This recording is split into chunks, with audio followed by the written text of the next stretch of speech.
My educational ideology by Station. I'll be talking about my educational ideology in the terms of the topic Edu224 and also be looking at my placement. The topics I will be discussing in the video include the PISA test, Ken Robinson, one-size-fits-all myth, informal learning, summer schools, child-centred schools, Montessori, and also my placement. To discuss my educational ideology, I'll first need to understand what an educational ideology actually is. According to Matheson in 2015, it is any package of educational ideas held by a group of people about formal arrangements. Bartlett and Burton in 2016 developed Matheson's idea by stating there were three main educational ideologies.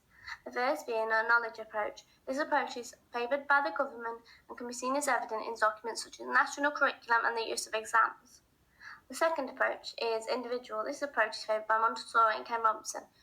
I will be discussing that a bit further later in the video. The final approach is society.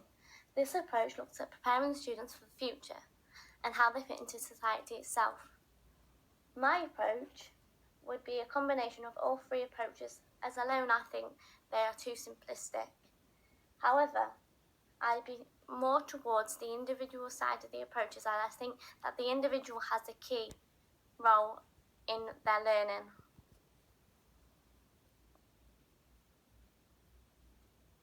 For me, the most important part of education is being child-centred.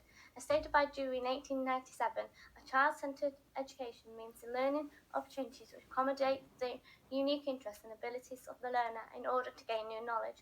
For me, this should be the priority of the teacher when planning and delivering the lesson.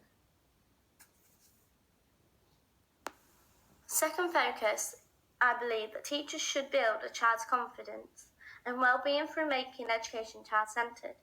This can increase their educational attainment as they feel happier about their ability to complete the task given as it's focused on themselves. According to Alexander and Esme, the common strand, as it closely needed, is that children want and need to know what they are doing and why it is brought inside the thinking that informs the teachers of their decisions on their behalf. Children are too interested in pedagogy and therefore should be as much involved as their own education as an adult is.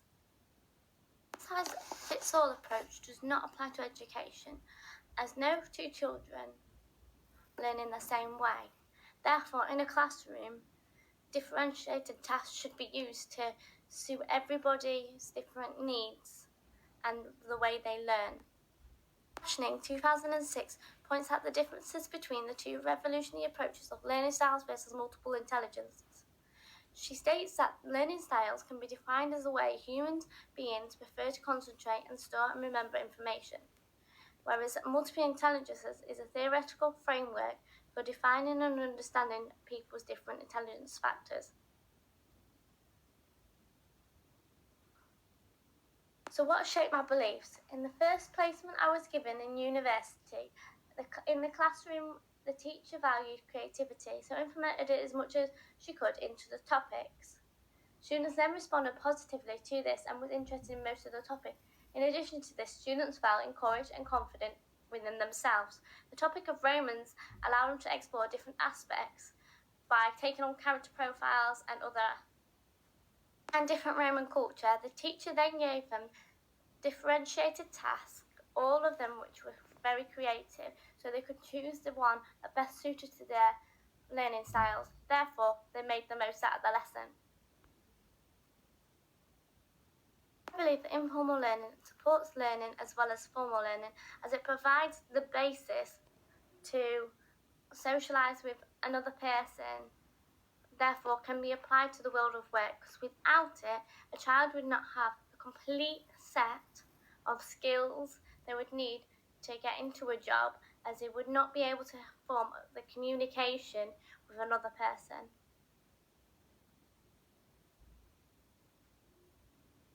Society is heavily dependent on technology to perform a job.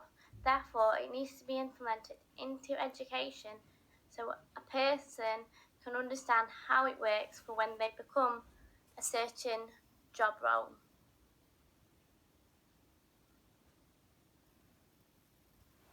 In 2009 states a Montessori teacher's attitude can be summed up in one word: respect. The ultimate goal, however, of a Montessori system is self-discipline.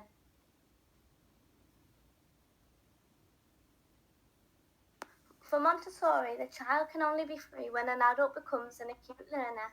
Any action of the adult is not a response to the child's observed behaviour, and it limits the child's freedom.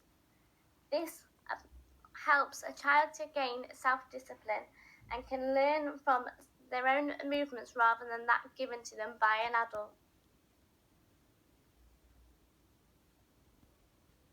Hill School hugely influences my educational ideology as it emphasises creativity and individuality, which I think is the key to education. In addition to this, it makes lessons optional to the child. Therefore, the ones that the child goes into, you would expect them to be more engaged in this subject. Staff are also not to use adult authority to improve values or solve problems. This is done by the individual themselves.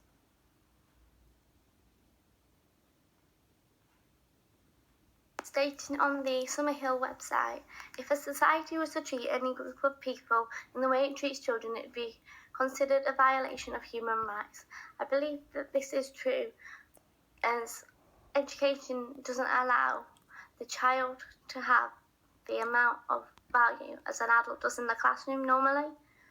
Ken Robinson influences my ideas significantly as he stated that education should have creative aspects, as it's not evident in the system. He believed that schools can be seen as being organised on factory lines, and children are seen as batches where their school year acts like a date of manufacture. Therefore, people are seen by their year rather than individuality. One of the myths of creativity is that few people are really creative. Ken Robinson, however, said that the truth is that everybody has the greatest capacities, but not everybody develops them. One of the problems is too often our educational system doesn't enable people to develop their natural creative powers. Instead, they are promoted uniformity and standardisation, the result meaning it produces workforces that are conditioned to prioritise conformity over creativity. Done by the BBC on creative subjects being squeezed. 1,200 schools responded, and 40% of these being secondary schools. 9 out of every 10 said they had cut back on lesson time, staff and facilities in at least one creative subject. Amanda Spielman said that academic subjects were the best route for higher level of education, and there was an emphasis of core subjects as there was funding pressures. In addition to this, creative subject after-school clubs are being closed due to the lack of funding.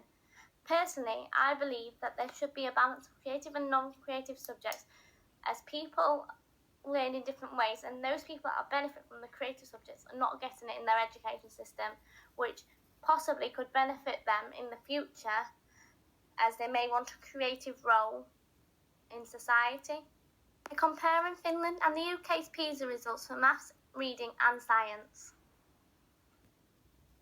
Can be seen on the maths PISA for the UK and Finland. Finland have a higher mean score compared to the UK. However, this is slowly dropping and the gaps becoming smaller. As in 2018, the mean score for Finland is 507 compared to 502 in the UK. As can be seen also, the UK is quite consistent with this mean score. However, there is a big drop between Finland.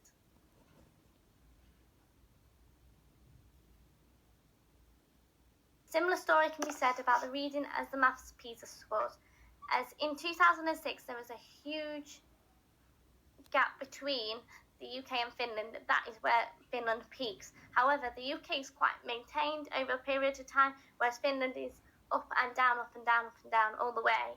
Whereas in 2018 they are very, very tight in the mean scores. Likewise, in science for the PISA tests, similar to the reading and the maths, Finland has slowly been going down, whereas the UK have been quite maintained. There was a massive gap between 2006 between Finland and the UK. However, there is a decline in Finland, meaning that the UK and Finland are slowly becoming very similar in their mean score.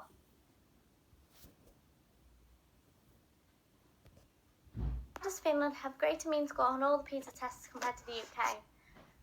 So this could be down to the fact they have shorter days, which means they're able to process what they've learnt in that day rather than taking in too much information where they can't process it. And also, they start the age of 7 rather than 4, which means they've got the first 7 years of their life to enjoy being a child, and then at the age of 7 they start the actual education.